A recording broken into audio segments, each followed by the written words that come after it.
If you have been enjoying Edinburgh Business Stories and you want to keep up to date with some of the new episodes we've got coming out every other week, then why not subscribe? The stories, the guests we have are absolutely incredible and we wouldn't want you to miss out. Andy, great to have you on. Good to be here. Thanks for having me. So give us a snapshot, who you are and what is your business? So I'm Andy Whitmey. My business is called Umega. We are in our 17th year of business. Actually, I quit my job almost 20 years ago, so probably 19 and a bit years. We have a team of 67, I think it is. I think it's growing by 2 more next week, so 69 next week. And we have a turnover just over 4 million. So our business is split into 3 services. We've got a letting agency, which has been our baby for the last 17 plus years. That's probably 75% of our business in terms of income. Then we've got our estate agency, which is it's 4 years old now. That's probably 10% of our income. And then we've got a home repair service, which is probably 15% of what we do. So that's us. Amazing. So go back to the beginning. How did this? You can go back as far as you like, but how did this all start? So let's go. So I used to be a surveyor, a commercial property surveyor. So I did that from maybe 2002 to 2005. I always wanted to do my own thing for whatever that meant, naively, rightly or wrongly. So I was a surveyor for these 3 years. Plan was pass my exams and then move on to do whatever it might be. Failed my exams twice. And I probably would have gone on to pass my exams again just to kind of, finish off that chapter. But I'd made a promise to my dad to help him out with something he'd started. So my dad had spent some years building up a portfolio of lock-up garages. So he used to do up minis in the evening to make a bit of extra cash. I think he did about 200 minis up over the years. So like the old school ones? Yeah, exactly. Oh, nice. Great. So he'd buy them at auction, refurbish them and then sell them. Mum used to get frustrated with the neighbours used to get frustrated with him revving engines in the evening. So Mum forced him to get a lock-up garage. And then he got another, and then got another, and then got another. Wow. So by the time I was a surveyor, Dad I think he had about 400 odd garages around Edinburgh. Wow. Yeah, he really? did incredibly well, yeah. What was he doing with them? Renting them out. They weren't all for his minis that he'd done. Couldn't sell the things. No, he rent them to people like us. If we're, you're moving house or you're, you just life and the odd tradesman along the way and the odd classic car, that sort of thing. But mainly people like us. So but it was very paper based. So I'd made a promise to Dad that I would help him out for a few months to turn that into databases and that sort of thing with the knowledge I had, access databases. So I did that. I quit my job in 2005. I naively wanted to just have the space to think about what I was going to do. It was going to be something in property, but that was a very naive thing. Like there wasn't much more foresight than that. But anyway, I was able to quit my job, cut my costs, moving back in with Mum and Dad, had no outgoings really. And for a few months, I was helping Dad with that stuff. I remember speaking to a friend, Dan, my old flatmate, and I was probably embellishing what I was doing a bit in terms of this property management. And he said he had a friend in Paisley that had a flat he wanted to let out. And could I help with it? I was like, yeah, I can do that. And I never really consciously thought about getting into managing properties. So anyway, I spoke to this guy in Paisley. I went to see him and he was a basketball player that was heading back to the US and he had this flat in Paisley. So I saw him and I said, what do you want me to do? He said, can you put it in the Herald newspaper? I said, okay. I said, what else do you want me to do? He said, can you put a board up? I went, okay. I did what he asked and then it let. And for me, that was, it was 50 quid in my pocket, from there every month, that was 50 quid in my pocket. And I was like, oh, this is good. And I really felt that £50. So I went back to Edinburgh and through the network I made through surveying, these commercial property guys, a lot of them had bought, second flats with when they'd done good deals, that sort of thing. So I started making a conscious effort of going around these people. Once a week I would go for coffee or go for lunch and just chat to them about what I'm doing. I manage this flat in Paisley. I manage these portfolio of lock-up garages. And before I knew it, I was getting flats given to me by just contacts within the surveying industry. My friend Gav had one in Dalry. I got one in Glasgow again from a guy, Christian. And before I knew it, they just built up through that. That was me. And one thing I did miss out actually, Dad had an office in Corstorphine. So he had a little shop in Corstorphine. Yeah. Mum used to get frustrated with garage tenants coming to the front door with cash to pay their rent. So she said, would you just get like a glorified letterbox? So he had this office premises in Corstorphine. Yeah. So I said to Dad, look, if I'm doing your stuff, can I use this? And he had a desk in there, he had a fax machine, but none of it was getting used. So I had that allowed me to then, establish myself, which was great. So what did you call yourself at that point? So I was called Links Property Management.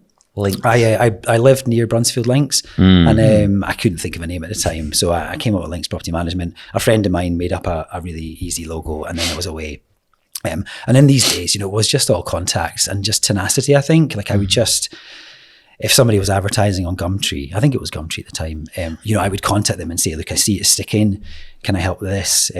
Taking properties that we would maybe not take on now, taking on anything you could, and just attacking it with tenacity, just doing anything you could to win an instruction, because every one was 50 quid in my pocket, I'd get my 10% of the £500 a month, and that every one I really felt. Yeah. It was amazing, and it was chaos and it was stressful. Yeah. Like I remember driving along Calder Road one day, and I could feel the stress in my fingers, like pulsing, because every phone call was coming through to me for Dad's stuff and for my stuff. And I had 40 odd flats by then. And so every inquiry, every broken toilet, everything coming through to my mobile, it was a lot. Wow. And were you on your own at this point? I was, so it was just me. Wow. And it was amazing. I had the most secure key system that has ever existed, in that I had an upside down lid of a photocopier paper with all the keys in there with no numbers on them, but I knew what they all looked like. So I was like, I know the blue one with the funky little sign on it is Caledonian Crescent. It was the most secure system you've ever seen. But that was great, and I guess that was symptomatic of what it was like. It was all up here. Wow. It was just like a lot. So that took me from 2005 to sort of late 2006. Then at Christmas, my good friend Neil was up for Christmas and said he was moving back to Edinburgh. So Neil and I were good pals from when we grew up. We grew across the road from each other in Corstorphine. And we talked about him getting involved. And we both exchanged stories about like being burnt as tenants. We having agents or landlords who have taken advantage of us, taking money out your deposit. And we both had a good moan about that. And I discovered in my time on my own how much people appreciated the service I was giving them and the care I was putting into it. So anyway, fast forward 6 months, Neil came along. He had the capacity to like try and turn my key box of probably 50 keys by then into a system, trying to make the whole thing a bit more scalable. Yeah. So what was Neil's background then? So he did a degree in mechanical engineering, went off to London and worked for Save the Children in the kind of strategic side of fundraising. Okay. Got pretty disillusioned by that, I think, and came back up here. Right. He got a job when he first moved up for a recycling company in this sort of strategic part of it. And then that wasn't all he hoped it would be. And then that's when we joined forces. Okay. Did you ever plan on starting a business? You know what I mean? Like, because it feels like your dad was like, come and help me. And you're like, fine. It wasn't really the plan, was it? No, I knew I wanted to do my own thing. I knew I wanted to be in property. That was a hugely naive thing to think. Like, I hadn't really thought that through. Because to do something in property like it takes a lot of money to do something in property. So I hadn't really thought it through. Yeah. And we ended up, about that time, moving. Dad took his stuff back and my cousin now runs that, and that's great. But it was tidied up a wee bit. It was never really it wasn't accidental. Like, I guess I followed my intuition, but it wasn't that well thought through initially. I think I was probably responding to problems I'd felt as a tenant and like being pissed off when I'd been taken advantage of. So then Neil comes in and joins you and kind of maybe adds a little bit of structure. Yeah, that's right. Yeah. And it was great. And it was a tension as well, because I had this business to run and he was always wanting to, turn it into something scalable. And I was like, I can't, I'm too busy. But it was a good tension, and it was great. Like so this was the end of the Corstorphine era, and him and I shared a fax machine / phone. And we almost had fun with how much like we could impress people with our level of service. It almost became a bit of a game, and it was genuine. We weren't messing around. We weren't taking the piss, but we would see who could outdo the other with the level of service they could deliver. Right. I remember this one landlord, Tim, who we'd phone him up because his boiler was broken, and he'd come off the phone like we were high-fiving, like he just had the best 20 minutes of his life. I give us the go ahead to replace a boiler. It was brilliant, but we just cared. We really cared. And people responded well to that. Yeah. Do you remember that first hire where you suddenly started handing some of that day-to-day stuff off to someone else? With Neil, it was fine. Like because we were in it together.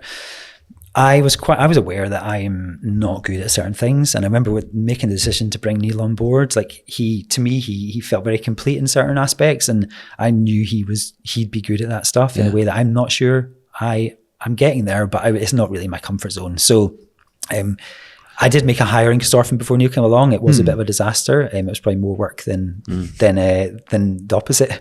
But when we first hired, so I very much see our business in chapters based on the offices we had. And that first chapter in Castorfen was very much just finding our feet.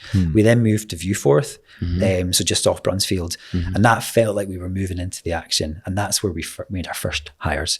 And they were apprentices because they were inexpensive. So we brought in a couple of younger people who we could learn the ropes with, I suppose. And out of interest, that place, because that's just opposite the Viewforth glazing, so a lot of people will know that kind of location. It's a good kind of busy street. Did that just attract a lot more business for you? Absolutely. Yeah, as a consequence of being on a street corner. Yeah, I think that's where we really understood the strength of a branch and to be in the action like that. I think we were like to start winning instructions on Viewforth and Brunsfield and Polworth. That was a step up from us. Before then, a lot of my early instructions had been Sight Hill and Broomhouse and locations close to Castorfen that people would give me a chance on. So it felt like we were stepping up in terms of the fees it wasn't 50 quid in our pocket, it was now 70 quid, but it wasn't in my pocket anymore. It was in no one's pocket because we had expenses and we had more mouths to feed. So it's funny that how your attitude towards the income changes as more bodies, more mouths to feed.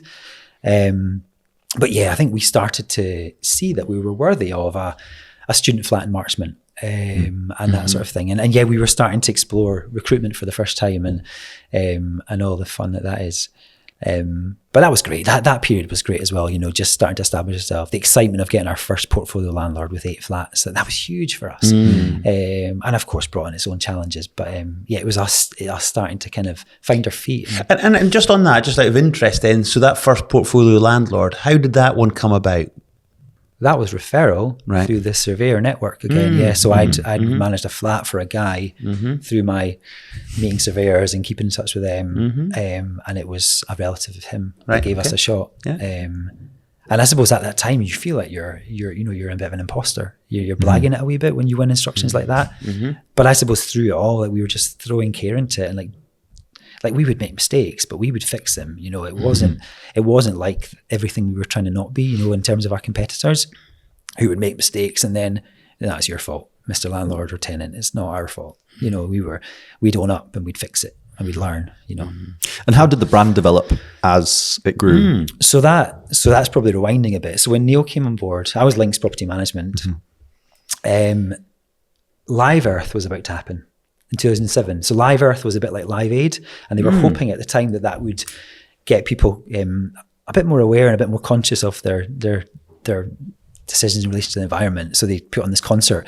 We believed, so when Neil came on board, we believed that if we could start putting these green initiatives into our flats, so installations. So we had this thing called Bye Bye Standby.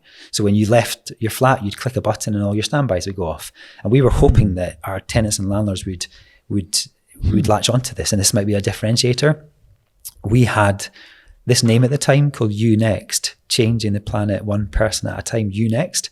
And the idea was we were going to open up in other sectors, so not just property, and we were going to try and put this green angle into other places.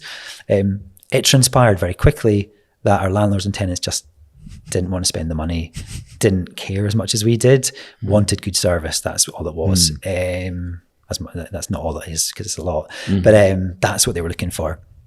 At the same time, we'd had a third guy involved at the time who'd come up with this name, and he bounced out very quickly. So almost overnight, Neil and I had this, we spent money on branding, we had this we had this grass, And we had to think of a new name that fitted into U. And we came up with this name, Umega. And at the time, I remember SEO to us. So in terms of getting up the Google rankings, we thought it was important to have a word that didn't exist anywhere else. And this is where this Umega came from. So come on, who was it, you or Neil? Neil. That came up with it. Well, it was a bit of a battle between it. It was you, wasn't it? It wasn't a battle, actually. It was more like, that'll do. I used to say mega a lot and I think that's mega. Yeah. It's quite an immature phrase, but yeah, that's kind of what happened, I think. Oh, so I've never made that association that it's you and mega. Yeah, but it's not anymore, thankfully. And I think even until maybe 3 years ago, we were. No, so it is. It is okay. I was just like, but it's Umega, and the mega is not a word. It's just Umega. Yeah, it's just one word. But even until recent years, so 4 years ago, we were considering, look, is now the time to change the name, but I think we went through a bit of a process with that, and following that, we're really we're comfortable. We are Umega. Yeah, nice. So you're in at this point. You're in Viewforth, and then you moved to where? So we were in Viewforth. We were starting to win some larger instructions in Marchmont, where the fees are bigger, the student properties. And then this unit came up in Marchmont Crescent, which was looking onto the meadows, a great prominent unit. We didn't have the money at the time, to be taking that sort of step. But we're like, this is where we need to be. If we want to capture this market, these bigger fees, these more, larger fees, larger properties, HMO, probably bigger growth market for us. So we moved in there. We actually opened an office at the same time in Stockbridge because we didn't have the money to do that either. And we started an estate agency at the time. We brought a solicitor involved so that we can get in the ESPC. And we did that at the same time for 2 years. So we were running a lot for the scale of the team at the time. After 2 years, actually, we decided to reverse out of Stockbridge and selling properties and just focus on one thing because we realised we were spreading ourselves too thin. But those early days in Marchmont, it was very much, learning how to recruit, learning how to build a team, getting on top of our finances. Look, we spent money on our fit out in Stockbridge. We'd spent a little bit of money in Marchmont and just trying to get on top of that, on top of business. So I think probably the first 3 or 4 years of Marchmont life, we were there for 10, was just getting our shit together, I think, learning how to run a business and slow incremental growth along the way. And how much was strategic versus shiny thing? Marchmont was strategic. Yeah, we could see the fees, we could see the opportunity in Marchmont. Manage one Marchmont flat against 4 Dalry flats, same fee. So that was strategic. Prominence as well. We knew, like you said about Viewforth being on the corner, it's a step up in Marchmont, it felt for us. And that was a huge deal for us at the time. And I think Marchmont for us, that's where that's where the character of the business now came from. That is such an important 10 years for us in terms of who we are today. Because we went Corstorphine, Viewforth, Marchmont, Quarter Mile, and now the current setup.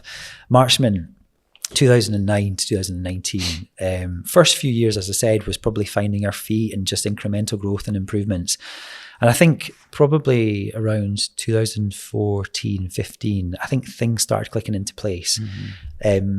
First part of that's probably culturally. I think we always knew we were different. We saw the way other businesses in our sector operated in lettings, and team weren't happy. They didn't enjoy what they were doing. They weren't great places to work. Customers weren't looked after.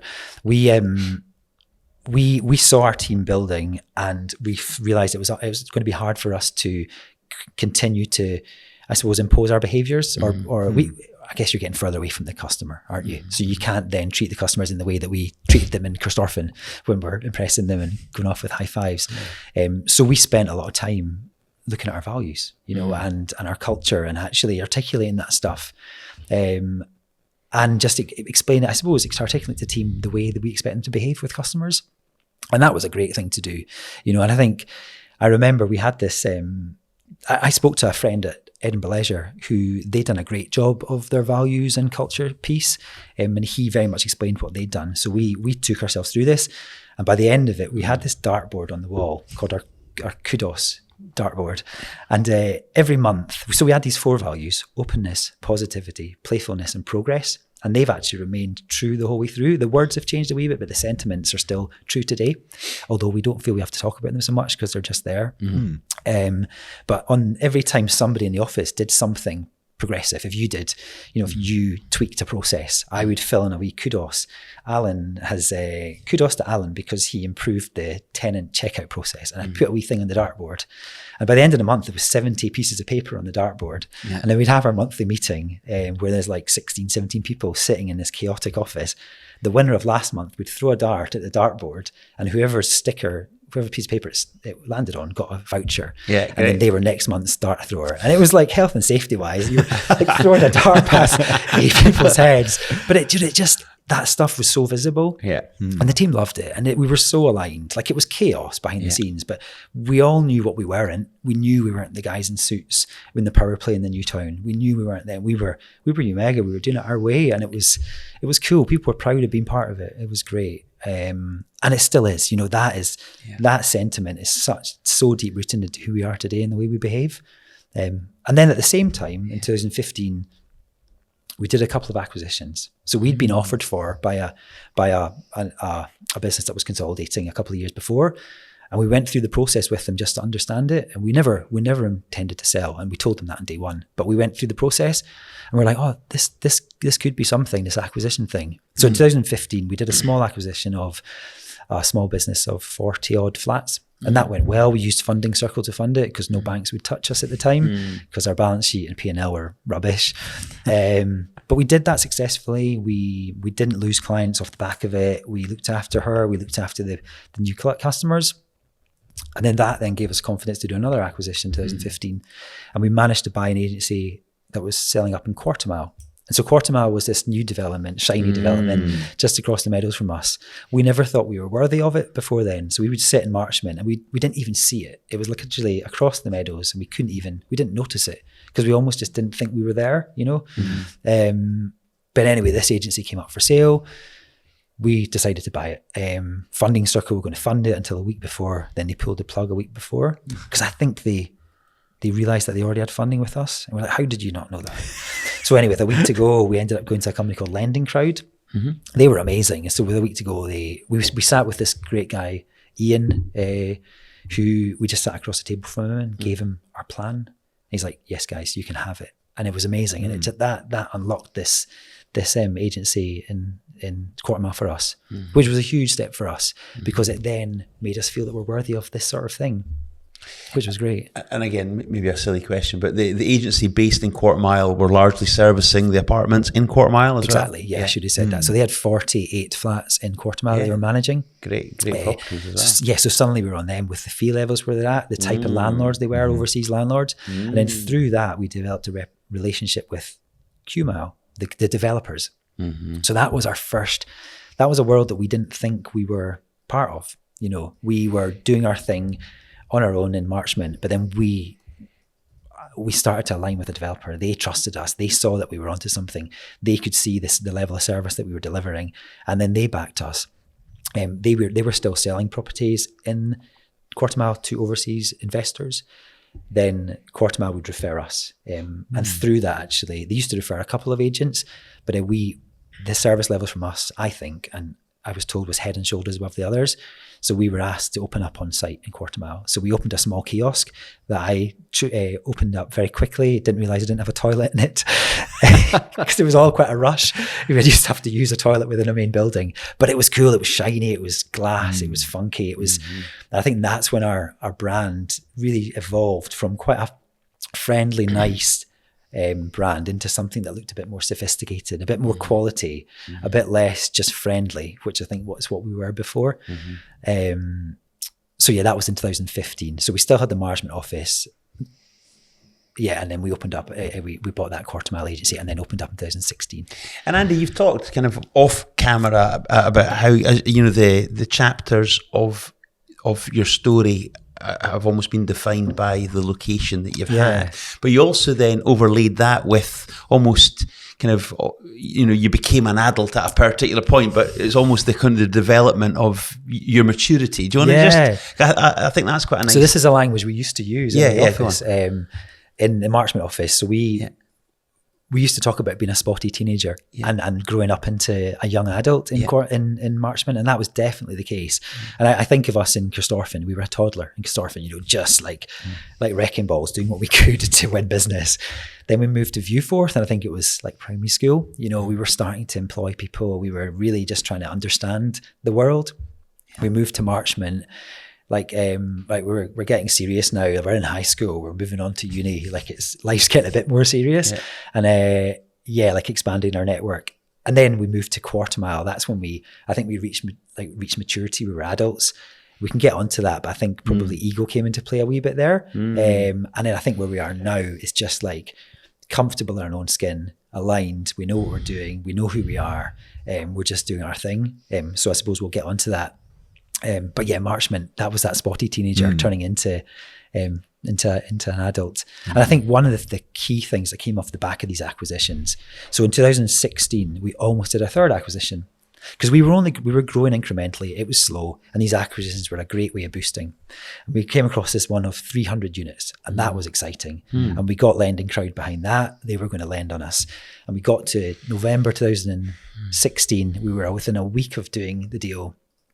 And it was uncomfortable throughout the negotiations. It was just a difficult one to do. And with a week to go, we went to see their office. We spent time with them, and we came out just flat. We all felt really flat. And we went back to the office and we did the values test. Are they open? Are they playful? Playful means just being yourself. Are they progressive? Are they positive? Fail. We're like, we're out. We pulled out that day. And it was really disappointing because it was going to be, we were going to go from, I can't remember, 500 units to 800. So we were going to become a bigger player under management. But what we said to ourselves that day is like, we're going to beat this in 2017. We're going to be bigger than at the end of 2017. We're going to be bigger at the end of 2017 than had we done the deal. And we did. And it was amazing. That was in November. January came round. We got 90 landlord leads. 97, I think it was, converted 30 odd into managed properties, and it never stopped. Like we were getting 30 landlords a month signing up for us from like incremental growth before that. I think. And how was that then? Because that's a big step up in lead flow. I think everything just clicked. I think one thing I've missed. So we got the confidence from the acquisitions. We started to believe in ourselves. We'd done this culture stuff. The team was aligned. They were engaged. They were. The service level was mainly there. Like, if it wasn't there, we were fixing it behind the scenes. It was chaos behind the scenes, but for the customer, the service level was generally there. We also, in 2015, started working on our Google reviews. And I think you saw it in other sectors, in restaurants, in hotels, but for whatever reason, our sector hadn't picked up on it. So we used to survey our clients through a thing, I think it was Delighted at the time, ask them how we're doing out of 10. And then people who said 7 to 10, we'd go back to them and say, thank you. Can you tell the world about it? And they'd go onto Google and they'd shout about it. And so we started that in 2015, just before Christmas. A year of that maturing.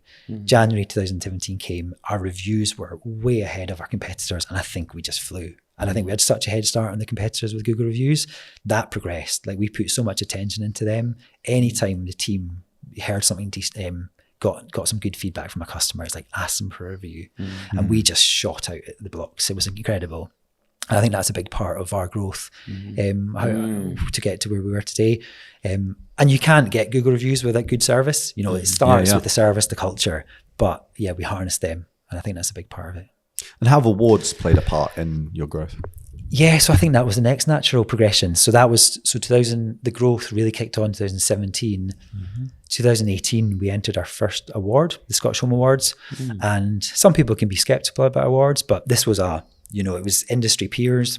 You had to make a submission, which we put a lot of effort into. And we went to the Scottish Home Awards 2018, and we just knew we deserved it. Like, it was, God, I get emotional thinking about it. Jesus. It meant so much to us. Yeah.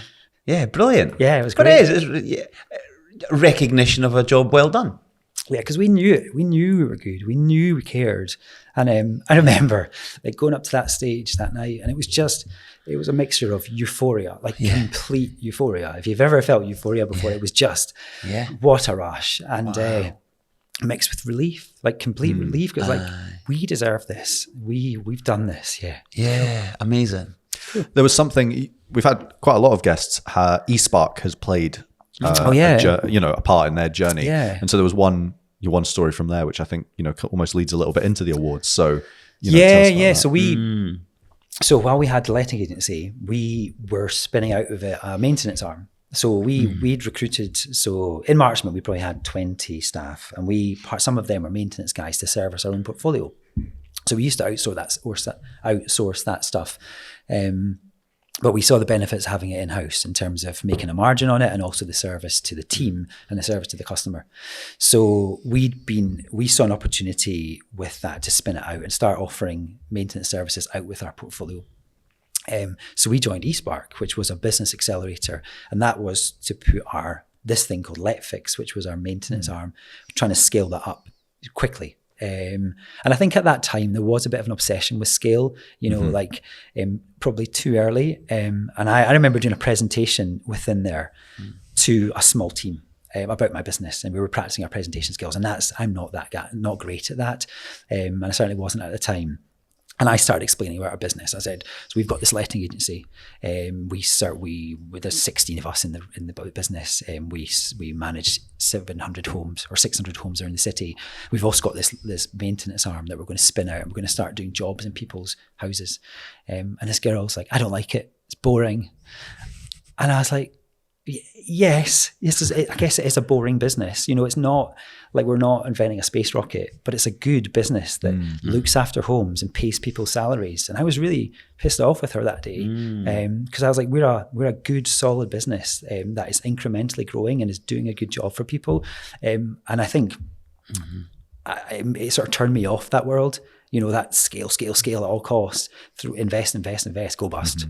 And it gave me more confidence in what we were doing. I think in terms of just this solid, humble, good business that is just incrementally growing and looking after people. Yeah, turned out our business went bust, but here we are. Yeah, and doing our boring business our way, and it's not like I love what we do, and our team love what we do. Like, it is an exciting business to be part of, and it's a great thing to be part of. So yes, you can do something boring, but it doesn't need to be done boring. Yeah. Well, the thing is, and as a business, it's that recurring nature is excellent, isn't it? Yeah, that's right. Like, back to the days of the 50 quid in my pocket. Yeah. Like, I think whatever we do now, the letting agency, that's the main event. Like, that gives us the license to go and try and scale up a maintenance department, open an estate agency, do whatever else we might do in future years. The letting agency is the bedrock to that. So tell us about the stereotypes then. You've obviously kind of got yourself now into 3 different types of business. There's stereotypes on each of them, aren't there?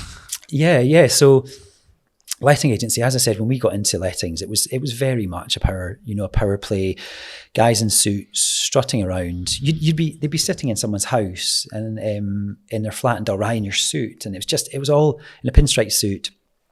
They were treating tenants badly. They had all the power and deposits. Like, a tenant would move out, do their best to clean a place. The agent would just take the whole 800 quid and without explanation. And it was just completely imbalanced. And it's everything we didn't want to be. And it was such a negative stereotype about our sector in lettings.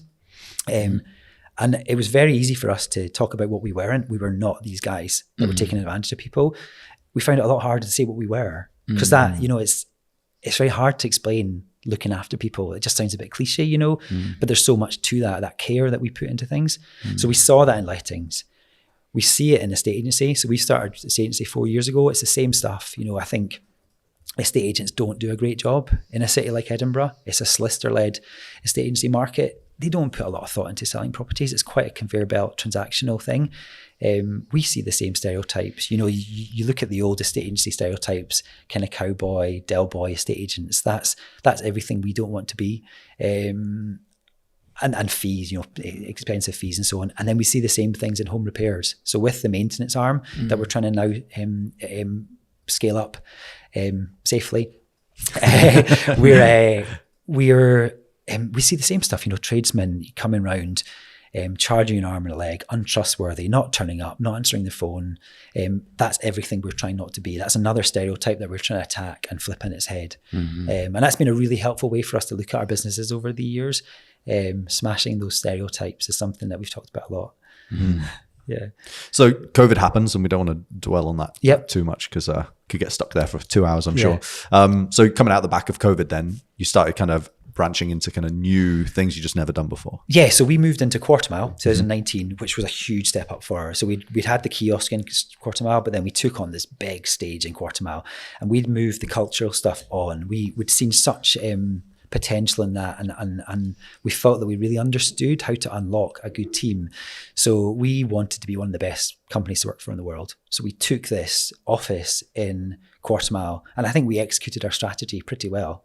I'm not sure we wanted. Well, no, I think we did. And we got this incredible office that we thought was a great stage to showcase what we do and attract really good people. Anyway, a year into that, COVID hit. Yeah, we had this big, expensive, shiny office. We had a year in there, and then COVID hit, and we were all back at home. And we had this big, empty 3,000 square feet office, which looked amazing. But none of us were there. I think what COVID did for us, I think the attention that we were putting on the team at that time, when we took that into COVID, was incredible, because we were so used to having these deep, difficult conversations with the team that they needed during COVID, when everyone was feeling finding life difficult, and also then the conversations that they were having with our customers, our landlords and tenants who were panicking. Landlords couldn't pay their mortgages, tenants couldn't pay their rent, they couldn't keep their roofs over their head. So I think our ethos at the time was so invaluable going into COVID. But also, I think for me, I did struggle individually with that. Like we had such a solid leadership team who were very good at that stuff. I felt that my strength within the business is growth, new stuff, wrestling the stuff that doesn't exist into something that will exist. It wasn't appropriate during COVID to work on that stuff. And I found it difficult to then impose myself on the business. Whereas the guys that were doing it, the leadership team we had at the time, were doing a fantastic job. I spent a bit of time with a coach at that time, I remember, and really tried to understand what I found it hard to articulate kind of what I thought we needed to do next. Anyway, it transpired that we decided to get into state agency. So through COVID, we started to sort of put everything together because we saw the same opportunities, the same stereotypes. And it was just as simple as we interviewed some clients, got their understanding of why they choose an agent and so on. And then one day, I think a landlord was selling up, and Neil spoke to them and he said, "We'll do it." And then we were off. It was as simple as that. We're like, shit, we better figure out how to do it. At the same time, I felt we should be going after bigger ticket stuff. We built this reputation, we built this incredible team, we had this amazing stage. We should be winning larger scale instructions. So untangling my brain during speaking to a coach, I decided we should go after a new home sales instruction that was there for the taking. And that felt like such a leap from a letting agency who just started in the state agency to win this big new home sales instruction. That was a long process, and we won it, which was amazing. We won it, and that was to sell 93 new homes in Christorfin on behalf of a really cool developer. And again, maybe a silly question. Do you know why you won it?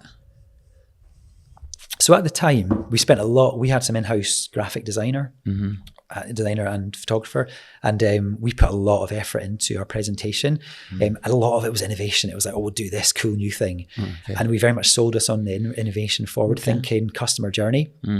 Having won the instruction and now looking after it for the last 3 years, it's service. Like, what they want from us is service, reliability, do what you say you're going to do, communication. That's what they get from us now. They get some of that nice shiny stuff as well that we can do and we understand, but actually it's all about service. So I think we won it on innovation, forward thinking, but I think we're winning it on service now with some of that stuff.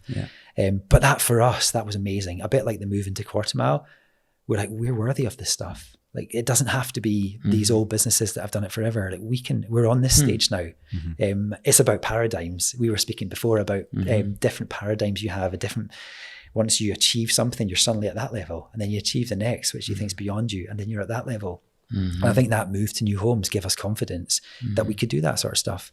And actually from that, we ended up entering a tender process for a council contract to manage their mid-market rental homes. So mid-market rental is probably, it's like private rented sector is what we do in terms of the homes we manage. Mid-market rent is affordable versions of them. So really good new build homes that are for a slightly more affordable level.